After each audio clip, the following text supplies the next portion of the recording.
સુરતમાં સરથાણા જકાતનાકા અતિથિ રેસ્ટોરન્ટની સામેની ઘટનાનો મામલો બાઇક પર ઉભેલા રત્ન કલાકારને કાર ચાલકે અડફેટે લીધો હતો। ગંભીર ઇજાને પગલે રત્ન કલાકાર યુવક રાજેશ ઉકાણીનું મોત નીપજ્યું હતું। સરથાણા ખાતે આવેલ નિર્મળનગરમાં મંડળના પૈસા ભરવા માટે જતા હતા। હિટ એન્ડ રનની ઘટના સીસીટીવીમાં કેદ થઈ છે। તો સરથાણા પોલીસ દ્વારા હિટ એન્ડ રનનો ગુનો નોંધીને આરોપીની અટકાયત કરવામાં આવી છે। પોલીસે કાર ચાલકની શોધખોળ કરી બનાવ સ્થળે રિકન્સ્ટ્રક્શન કરવામાં આવ્યું છે।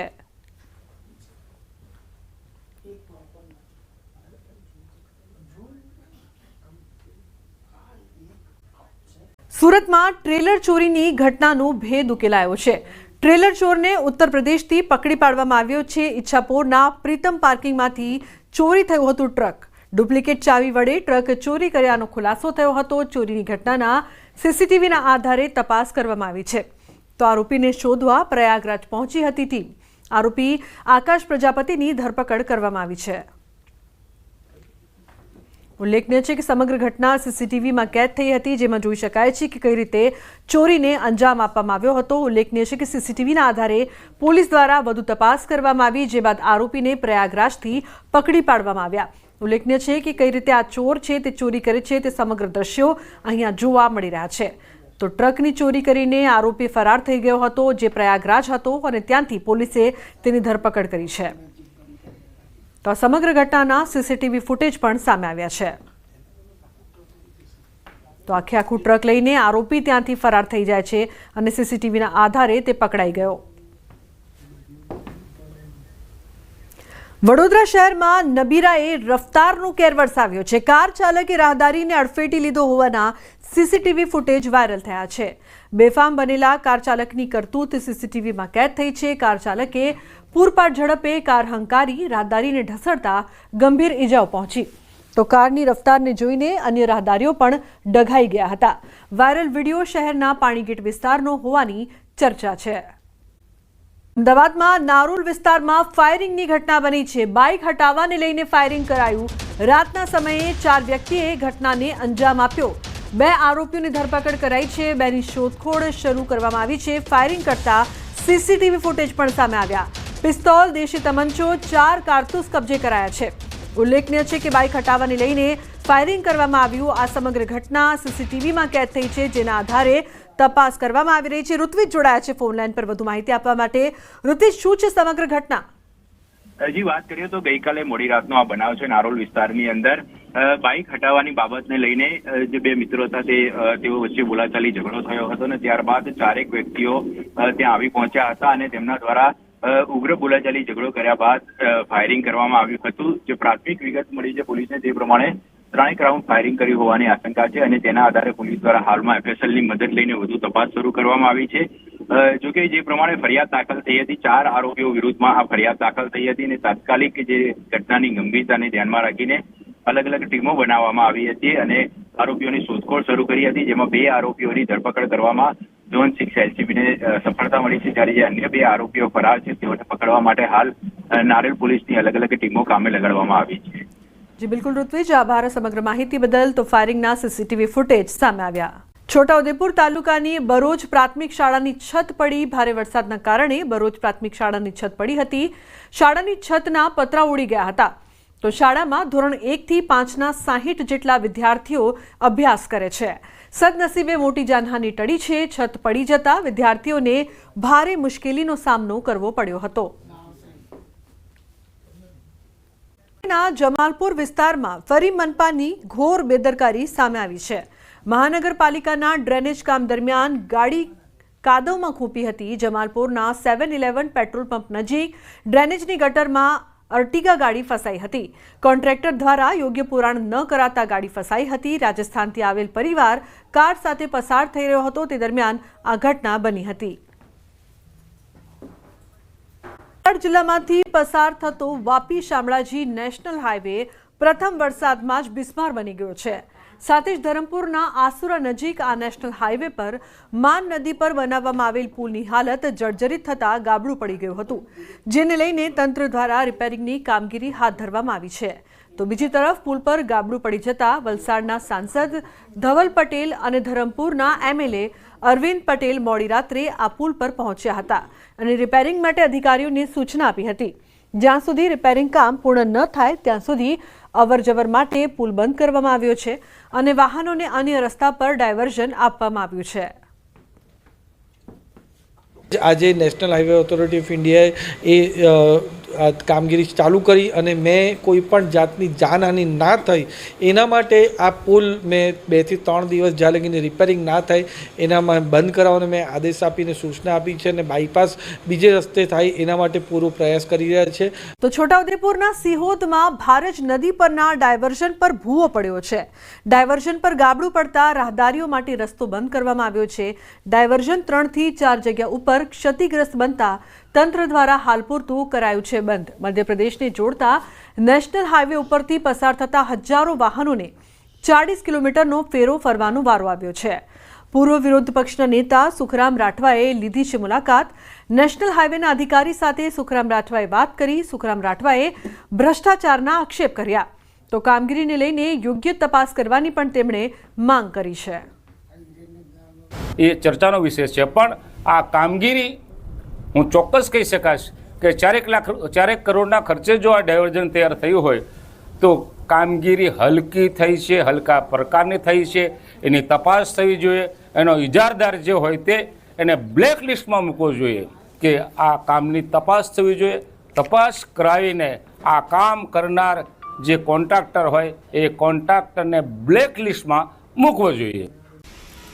બીજી તરફ સાબરકાંઠામાં પણ વાતાવરણમાં પલટો જોવા મળ્યો છે. હિંમતનગર શહેર સહિત આસપાસના ગ્રામ્ય પંથકમાં વરસાદ વરસ્યો છે. સામાન્ય પવન સાથે વરસાદ વરસતા પંથકમાં ઠંડક પ્રસરી છે. હિંમતનગર શહેરના સહકારી જીન, મોતીપુરા, નવી સિવિલ હોસ્પિટલ સહિતના વિસ્તારમાં વરસાદ વરસ્યો છે. તો હિંમતનગરના હડિયોલ, ગઢોડા, પીપળીકંપા, કાંકણોલ, આગિયોલ સહિતના પંથકમાં વરસાદ નોંધાયો છે. વરસાદને લઈને ગ્રામ્ય પંથકના ખેડૂતો આનંદિત છે, જ્યારે વરસાદને લઈને હવે ખેડૂતો ચોમાસું વાવેતરમાં જોતરાશે. ખેડૂતો મગફળીના વાવેતરની આગોતરી તૈયારીઓ કરી લીધી હતી.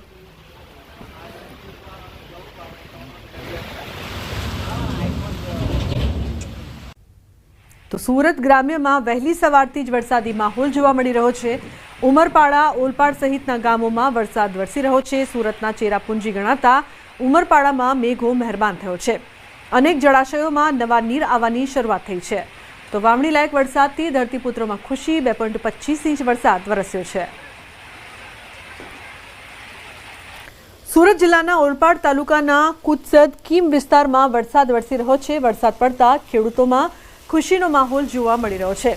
ધરતીપુત્રો ડાંગરના ધરુની કામગીરીમાં જોતરાયા છે. તો વરસાદ પડતા વાતાવરણમાં ઠંડક પ્રસરી છે. 2 દિવસના ઉકળાટ બાદ મેઘરાજાએ બોલાવી છે ધડબડાટી. 0.39% વરસાદ થતાં વાતાવરણમાં ઠંડક પ્રસરી છે. ઉકળાટ બાદ વરસાદ વરસતા રહીશોમાં રાહત. વરસાદના કારણે ખેડૂતોમાં પણ ખુશીનો માહોલ. અમદાવાદના શાહપુરમાં ધીમી ધારે વરસાદ. અચાનક વરસાદ વરસતા શહેરીજનોમાં ચિંતા જોવા મળી રહી છે. ભયજનક મકાન તોડવાના સ્થળ પર વરસ્યો છે વરસાદ. શાહપુરમાં વરસાદ વરસતા રોડ બ્લોક કરવામાં આવ્યો છે. ઉકળાટ બાદ વરસાદથી વાતાવરણમાં ઠંડક પ્રસરી છે. અમદાવાદ શહેરમાં વધુ એકવાર વરસાદી વાતાવરણ સર્જાયું છે. અમદાવાદના શાહપુર દરવાજા પાસે અત્યારે છીએ અને શાહપુર દરવાજાના આપ વિઝ્યુઅલ્સ જોઈ રહ્યા છો કે જ્યાં વરસાદી વાતાવરણ વચ્ચે ખાસ કરીને વાતાવરણમાં ઠંડક તો પ્રસરી ગઈ છે. બફારા વચ્ચે અમદાવાદ શહેરમાં વરસાદી વાતાવરણ વચ્ચે અહીં તમામ લોકો પસાર થઈ રહ્યા છે. સૌથી મહત્વની વાત છે કે નીચાણવાળા વિસ્તારની અંદર જ્યારે પાણી ભરાઈ જવાની સમસ્યા આવે છે ત્યારે આ પ્રકારનો વરસાદ છે જો સતત વરસે તો અમદાવાદ શહેરની અંદર પાણી ભરાઈ જવાની જે સમસ્યા છે તે સર્જાય છે. હાલ પરિસ્થિતિ એવી છે કે શાહપુર દરવાજા વિસ્તારમાં છીએ જ્યાં એક તરફ કામ ચાલી રહ્યું છે. ખોદકામ પણ ઘણા બધા જગ્યા ઉપર થયેલું છે. ત્યારે આ પરિસ્થિતિની અંદર શહેરમાં કોઈ પણ સમસ્યા ન સર્જાય તે કામ અમદાવાદ મહાનગરપાલિકાએ જોવાનું રહ્યું. પરંતુ હાલ તો જે પ્રકારે અમદાવાદ શહેરના જે વાતાવરણમાં ઠંડક પ્રસરી ગઈ છે અને તેને કારણે શહેરની અંદર શહેરીજનો ખુશહાલ જોવા મળી રહ્યા છે. કેમેરા પર્સન શૈનિક મહેતા સાથે દીપિકા કુમાર, ન્યૂઝ 18 ગુજરાતી, અમદાવાદ. અમદાવાદમાં ફરી વરસાદી માહોલ જામ્યો છે। શહેરના અનેક વિસ્તારોમાં વરસાદ, ગોતા, નારણપુર, ચાંદલોડિયામાં વરસાદ વરસી રહ્યો છે। તો શહેરના અનેક વિસ્તારોમાં વરસાદ, વાતાવરણમાં ઠંડક પ્રસરી છે। શહેરના અલગ અલગ વિસ્તારોમાં વરસાદ વરસી રહ્યો છે। નારણપુર શું કારણ કે તંત્ર દ્વારા કયા પ્રકારની પ્રી મોન્સૂનની કામગીરી થઈ છે તે લોકો અહીં પૂછી રહ્યા છે। તો મોડાસાના દ્રશ્યો ચોમાસાના પ્રારંભે જ હાલ બેહાલ જોવા મળી રહ્યા છે। તો 2 કલાકના વરસાદમાં જ સમગ્ર વિસ્તાર પાણી 2 કલાકમાં 2 ઇંચ વરસાદ બાદ હાઈવે પર પાણી ભરાયા। મોડાસા શહેરમાં છેલ્લા 2 કલાકમાં ધોધમાર વરસાદ વરસી રહ્યો છે। તેના કારણે નીચાણવાળા વિસ્તારો પાણી થઈ ગયા છે। દ્રશ્યો બતાવીશ કે અમે હાલ ઊભા છીએ શામળાજી ગોધરા સ્ટેટ હાઈવે ઉપર કે જે મોડાસા શહેરનો બાયપાસ રોડ છે, ત્યાં પાણી ભરાયા છે। સ્ટેટ હાઈવે પર પાણી ભરાવાના કારણે પણ જે વાહન ચાલકો છે મુશ્કેલીનો સામનો કરી રહ્યા છે। ખાસ કરીને જે પ્રકારે 2 ઇંચ વરસાદના કારણે જે પાણી ભરાયું છે તેના કારણે લોકોમાં જે પ્રકારે તકલીફ જોવા મળી રહી છે। ખાસ કરીને અહીંથી પસાર થતા જે વાહનો છે એ વાહનો હંકારવામાં મુશ્કેલી જોવા મળી રહી છે। જિલ્લામાં જે પ્રકારે વરસાદ વરસ્યો છે તેના કારણે કહી શકાય કે જે પ્રકારની આશા અપેક્ષાઓ હતી તે જ પ્રકારે વરસાદ જિલ્લામાં વરસી રહ્યો છે। જિલ્લામાં ધોધમાર વરસાદ, મોડાસા શહેરમાં 2 કલાકમાં 2 ઇંચ વરસાદ વરસી રહ્યો છે। મોડાસા માર્કેટ યાર્ડમાં પાણી ભરાયા છે। મોડાસા 4 રસ્તા પર વરસાદી પાણી ભરાયા છે। તો દ્વારકાપુરી સોસાયટી આગળ પાણી ભરાયા છે, વાહનો ફસાયા છે। સાકરિયા, આનંદપુરા, કંપા, ગોરીટીંબામાં વરસાદ વરસી રહ્યો છે। ઉલ્લેખનીય છે કે મોડાસામાં 2 કલાકમાં જ 2 ઇંચ વરસાદ, અનેક વિસ્તારો પાણી થયા છે। રસ્તાઓ બેટમાં ફેરવાયા હોય તે પ્રકારના દ્રશ્યો અહીં જોવા મળી રહ્યા છે। મોડાસા માર્કેટ યાર્ડમાં પણ પાણી ભરાતા લોકોને હાલાકીનો સામનો કરવો પડી રહ્યો છે। જિલ્લામાં મેઘરાજાની ધમાકેદાર એન્ટ્રી થઈ છે। ખાસ કરીને મોડાસા શહેરમાં છેલ્લા 2 કલાકમાં 2 ઇંચથી વધુ વરસાદ વરસ્યો છે। દ્રશ્યો બતાવીશ કે જે પ્રકારે આ મેઘરજથી જે મોડાસાનો રસ્તો છે એ મોડાસા શહેર અને જે પ્રકારે ગ્રામ પંચાયત વિસ્તારમાં આવે છે, આ સંજોગોમાં અહીં પાણી નિકાલના અભાવે પાણી ભરાય છે। આપ જોઈ શકો છો કે ત્યાં સ્કૂલ વાન પડી છે જે બંધ થઈ જવા પામી છે। અનેક બાઇક સવારો પણ બાઇક બંધ થઈ જવાના કારણે પરેશાન થયા છે। આપ જોઈ શકો છો કે જે પ્રકારે સતત પાણીનો ભરાવો થઈ રહ્યો છે। આ પ્રકારે મોડાસા 4 રસ્તા વિસ્તાર, ઉત્સવેલી વિસ્તાર, એમ્સ હોસ્પિટલની સામેની જગ્યામાં પાણી ભરાયા છે। આપ દ્રશ્યોમાં જોઈ શકો છો પ્રકારે કે પાણી ભરાવાના કારણે લોકો ભારે મુશ્કેલીનો સામનો કરી રહ્યા છે। અને ખાસ કરીને જે પ્રકારે સતત વરસાદની આશા લોકો રાખી રહ્યા હતા, કારણ કે ગરમી બફારાથી લોકો ત્રસ્ત હતા। આ સંજોગોમાં વરસાદ જે પ્રકારે પડ્યો છે તેના કારણે વાતાવરણમાં ઠંડક ફેલાઈ છે। હાર્દિક પટેલ, ન્યૂઝ 18 ગુજરાતી, અરવલ્લી। હવામાન વિભાગની આગાહી, આગામી 7 દિવસ વરસાદની આગાહી કરવામાં આવી છે। આગામી 24 કલાક રાજ્યમાં ભારેથી અતિભારે વરસાદની શક્યતા છે। એક સાથે 2 સિસ્ટમ સક્રિય થતા વરસાદી માહોલ। આજે બનાસકાંઠા, સાબરકાંઠામાં રેડ એલર્ટ, કચ્છ, પાટણ, મહેસાણા, સુરેન્દ્રનગર, અરવલ્લી, મહીસાગર, દાહોદ, નર્મદા, તાપી, ડાંગ અને વલસાડ તેમજ નવસારી, સુરતમાં ઓરેન્જ એલર્ટ આપવામાં આવ્યું છે। તો અમદાવાદ અને ગાંધીનગરમાં પણ ભારે વરસાદની આગાહી સાથે ઓરેન્જ એલર્ટ આપવામાં આવ્યું છે। આગામી 5 દિવસ માછીમારોને દરિયો ન ખેડવાની સૂચના પણ આપવામાં આવી છે। आज के लिए एक्सट्रीमली हैवी रेनफॉल की वार्निंग, और जो डिस्ट्रिक्ट है जहाँ पे एक्सट्रीमली हैवी रेनफॉल की वार्निंग और साथ में रेड अलर्ट है वो डिस्ट्रिक्ट है बनासकांठा, साबरकांठा, और इसके अलावा जो डिस्ट्रिक्ट है गुजरात रीजन के उसमें heavy to very heavy rainfall की वार्निंग है। और सौराष्ट्र और कच्छ की बात करेंगे तो कच्छ रीजन के लिए, कच्छ डिस्ट्रिक्ट के लिए और सुरेंद्रनगर डिस्ट्रिक्ट के लिए वेरी हैवी रेनफॉल की वार्निंग और साथ में ऑरेंज अलर्ट है। और उसके जो एडजॉइनिंग डिस्ट्रिक्ट है मोरबी, राजकोट और बोटाड, भावनगर, अमरेली, वहाँ पे हैवी रेनफॉल की वार्निंग और साथ में थंडर स्टॉर्म की बात करेंगे तो गुजरात स्टेट के सारे डिस्ट्रिक्ट कवर हैं, जिसमें आने वाले 5 दिनों के लिए थंडर स्टॉर्म की वार्निंग है। और जो विंड की स्पीड होगी थंडर स्टॉर्म लाइटनिंग के साथ वो 30 से 40 किलोमीटर के पर आवर के आसपास रहने का पूर्वानुमान है। और गुजरात रीजन आज की जो एक्सट्रीमली हैवी रेनफॉल की वार्निंग और साथ में जो heavy to very heavy rainfall की वार्निंग आइसोलेटेड प्लेसेस पे गुजरात रीजन और सौराष्ट्र रीजन के लिए वार्निंग है। इससे जो एसोसिएटेड सिस्टम है वो एक नॉर्थ ईस्ट बांग्लादेश से होते हुए, एमपी से होते हुए साउथ गुजरात तक एक ट्रफ बना हुआ है। और इसके साथ ही एक नॉर्थ ईस्ट राजस्थान पे साइक्लोनिक सर्कुलेशन बना हुआ है, जिसके कारण आज के लिए बनासकांठा और साबरकांठा के लिए एक्सट्रीमली हैवी रेनफॉल की वार्निंग और साथ में अहमदाबाद और गांधीनगर के लिए आज वेरी हैवी रेनफॉल की वार्निंग है और साथ में ऑरेंज अलर्ट है।